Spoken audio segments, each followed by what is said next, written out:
అలానే ఎంఎస్సిఎస్ రావు, పివి రమేష్ గారు IAS, PV Sunil గారు ఐపీఎస్. సో వీళ్ళిద్దరూ సివిల్ సర్వెంట్లు, సివిల్ సర్వీస్లో సెలెక్ట్ అయ్యి వీళ్ళిద్దరూ ప్రభుత్వంలో సివిల్ సర్వెంట్లుగా ఉన్నారు. పివి రమేష్ గారు రిటైర్ అయ్యారు, మచ్చలేనటువంటి ఐఏఎస్ ఆఫీసర్గా ఆయన రిటైర్ అయ్యారు.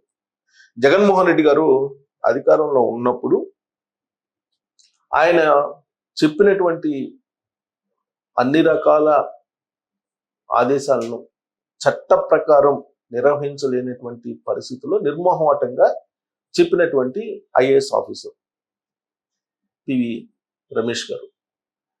అదే పివి సునీల్ గారిని తీసుకుంటే ఐపీఎస్, జగన్మోహన్ రెడ్డి గారు ఒకటి చెప్తే 10 చేసి ఆర్థికంగా లాభపడటంతో పాటు సివిల్ సర్వెంట్లకే తలవంపు తెచ్చేటువంటి పని ఆయన చేశారనేది తాజాగా ఆయన మీద నమోదైనటువంటి కేసుల్ని పరిశీలిస్తే స్పష్టంగా అర్థమవుతుంది. మరి వీళ్ళిద్దరిని ఎందుకు కంపేర్ చేస్తున్నట్టు అని చెప్పేసి మీరు అనుకోవచ్చు.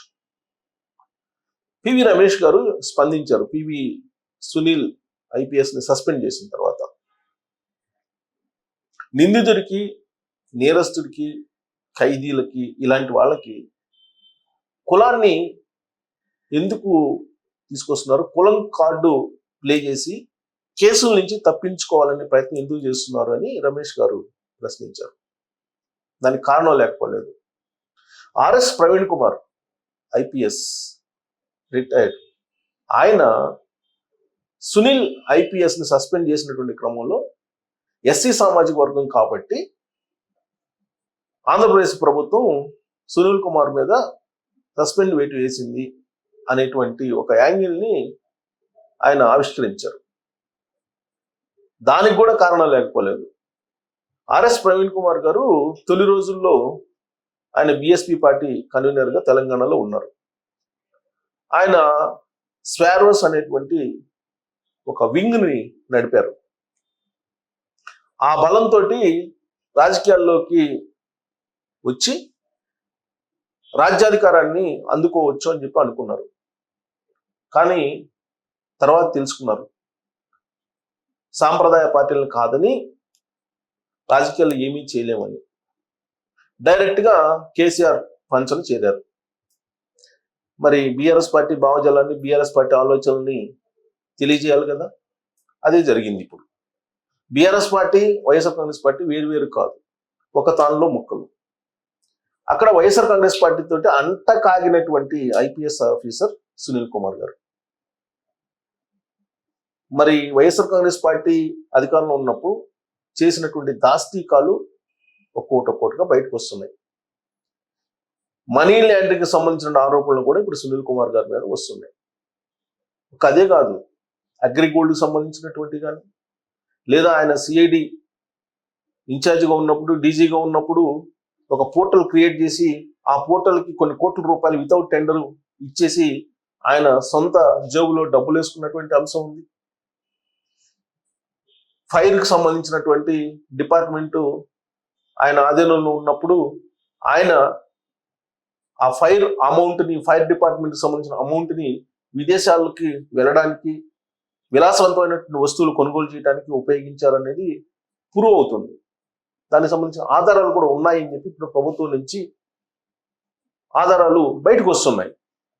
ఇలాంటి పరిస్థితుల్లో ఆయన ఎస్సీ కాబట్టి కావాలని ఆయన మీద ఇలాంటివన్నీ చేస్తున్నారు, ఆయన సస్పెండ్ చేయటం వెనుక ఎస్సీ కాబట్టి చేస్తున్నారు అనేటువంటి ఒక నినాదం బయటకు తీసుకొచ్చిన ప్రయత్నం ఆర్ఎస్ ప్రవీణ్ కుమార్ గారు చేస్తున్నారు.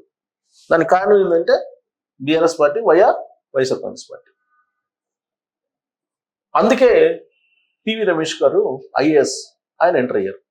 ఆయన ఎంటర్ అయ్యి ఆర్ఎస్ ప్రవీణ్ కుమార్ ఏదైతే కామెంట్ చేశారో దానికి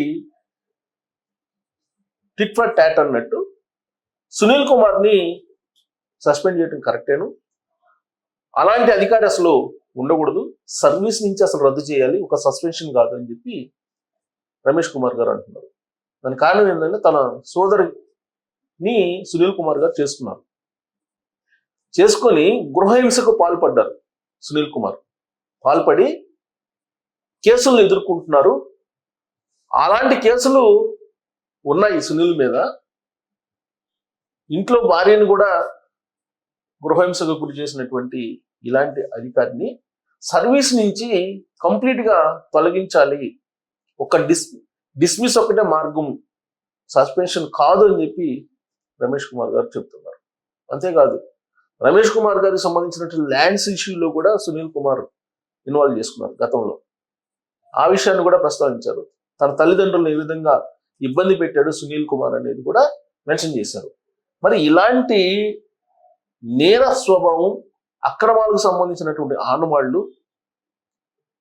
ఆరోపణలు అనేకం వస్తున్నటువంటి సునీల్ కుమార్ని ఎస్సీ కాబట్టి వదిలిపెట్టాలా సస్పెండ్ చేయకుండా అని చెప్పి ఇప్పుడు పివి రమేష్ గారు నిలదీస్తూ ఉన్నారు.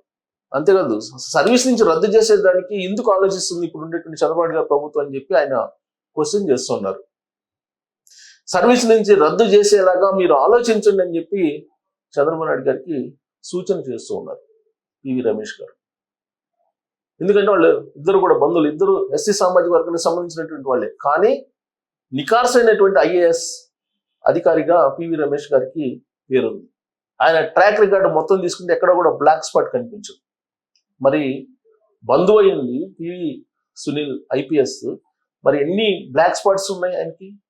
ఎన్ని రకాల ఆరోపణలు ఎదుర్కొంటున్నారు? ఎన్ని రకాల అక్రమాలు చేశారు? ఏ విధంగా జగన్మోహన్ రెడ్డి గారి పంచం చేరి కొన్ని వేల మందిని అరెస్ట్ చేశారు, థర్డ్ డిగ్రీ ప్రయోగించారు, వాటివన్నీ నోటీసు కూడా ఇవ్వకుండా అపరాత్రి లేకుండా అరెస్టులు చేసి తీసుకెళ్లిపోయి పోలీస్ స్టేషన్లో కూర్చోబెట్టారు. మరి ఇవన్నీ కూడా రూల్ ఆఫ్ లా కిందకు వస్తాయంటే రావు అని చెప్పేసి ఆ రోజున హైకోర్టు జడ్జిగా ఉన్నటువంటి రాకేష్ గారు ఆయన సుప్రీంకోర్టుకి లెటర్ రాశారు. ఆంధ్రప్రదేశ్లో ఉండేటువంటి పరిస్థితి రూల్ ఆఫ్ లా లేదు, ఆందోళనకరంగా ఉంది అని చెప్పి. అలాంటి సిచ్యువేషన్ క్రియేట్ చేసినటువంటి సునీల్ కుమార్ని సస్పెండ్ కన్నా కూడా సర్వీస్ నుంచి రద్దు చేసేలాగా ఆలోచించండి అని చెప్పి ప్రభుత్వానికి సూచన చేస్తున్నారు రమేష్ కుమార్ గారు. మరి ఇప్పుడు సునీల్ కుమార్కి సంబంధించిన అనేకమైనటువంటి అంశాలు బయటకు వస్తున్నాయి. ఆయన చేసినటువంటి దుర్వినియోగం కానీ, ఆయన చేసినటువంటి అవినీతి కానీ, ఆయన చేసినటువంటి అక్రమాలు కానీ, ఆయన చేసినటువంటి దందాలు కానీ ఇవన్నీ బయటకు వస్తున్నాయి.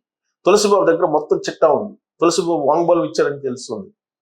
తులసిబాబుని పెట్టుకొని ఆయన ఇలాంటి దందాలన్నీ చేశారు. మరోవైపు అంబేద్కర్ ఇండియా మిషన్ అనేది ఒకటి పెట్టి దాంట్లో కొంతమందిని పోషించారు. సో అంబేద్కర్ మిషన్ అని చెప్పి ఆయన ప్రభుత్వానికి సంబంధించినటువంటి నిధుల్ని వాడి కులానికి సంబంధించినటువంటి ఒక కార్యక్రమాలను నిర్వహిస్తున్నాడు అని చెప్పి ఆయన మీద ఆరోపణలు ఉన్నాయి. అంబేద్కర్ ఇండియా మిషన్ అని పెట్టి దానికి మొత్తం డబ్బులు డైవర్ట్ చేశారు, ప్రభుత్వ నిధులను డైవర్ట్ చేశారు అని చెప్పి ఆయన మీద ఆరోపణలు ఉన్నాయి. ఆ మేరకు రఘురామకృష్ణరాజు గారు కూడా ఆరోపణలు చేశారు. ఈ మధ్యకాలంలో అక్కడ రఘురామకృష్ణరాజు గారి ఒక విలేజ్కి వెళ్ళి ఆయన నియోజకవర్గం పరిధిలో ఉన్నటువంటి ఒక నియోజకవర్గానికి వెళ్ళి కారులో అక్కడ కులానికి సంబంధించినటువంటి అంశాన్ని తీసుకొచ్చి రెచ్చగొట్టే ప్రయత్నం చేశారనే ఆరోపణ కూడా ఉంది. మరి ఇలాంటి ఆరోపణలు ఉన్నటువంటి సునీల్ కుమార్ని సస్పెండ్ చేయాలా, ఆల్రెడీ సస్పెండ్ తోటి పరిమితం కావాలా, లేదంటే సర్వీస్ నుంచి రద్దు చేసేలాగా చంద్రబాబు గారు ఆలోచించాలా? ఏం చెయ్యాలి సునీల్ గారిని? మరి పివి రమేష్ గారు చెప్తున్న దాని ప్రకారం కులం కార్డుని ఎందుకు ఉపయోగిస్తున్నాడు సునీల్ కుమార్? నేరస్తులకి లేదంటే నిందితులకి, ఆరోపణలు ఎదుర్కొంటున్నటువంటి వాళ్ళకి ఎందుకు కులం కార్డుని అప్లై చేయాలి? అసలు కులం అనే ప్రస్తావన ఎందుకు వస్తుంది అనే దాని మీద మీరు కామెంట్ చేయొచ్చు. Thank you.